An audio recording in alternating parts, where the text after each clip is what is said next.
وانا راه حصلت با ناعس ليا مع مرتي. ويا الخوت با با ونقول سميتو كاع مصطفى ايت علي، وحصلتو ناعس ليا مع مرتي. دابا هاد الوقت هادي باقات شي ثقه؟ ما بقاتش الثقه. والله ما نكذب عليكم اخوتي العزاز، الا هذه هي القصه ديال منير اللي تواصل معايا مسكين في الانستغرام،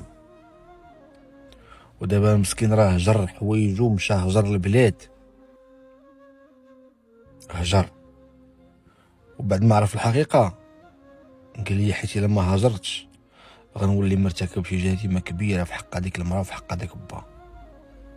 اللهم هجرت ودرت راسي بحال ما عنديش الوالدين، بقيت على اتصال مع امي فقط، وتم امي حتى هي تلقات من با بسبب هاد الفعله هادي، ومريضنا ما عنده باس.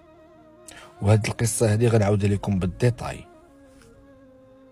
لان هاد مرت هاد منير في الاصل كانت مصاحبه مع بوات منير، باه مجوج ب4 ديال العيالات.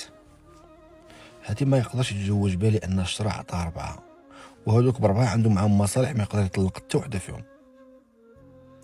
باش يدخلها للدار تدخل بصفه رسميه وتولي قريبه ليه، جوجها بولده، وتا هي في راسها الفيلم ولعبات مع الفيلم، وهي راه وسط الدار مرت ولدو، ولكن الخليله ديال باه.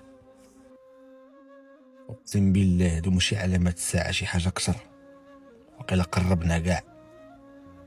وهاد القصه غنعاودها لكم بالديتاي ديال لي ديتاي في القناه ديالي اللي هي ديالنا كاملين في اليوتيوب، على السميه الفوق انتم كتشوفوا هذه القناه.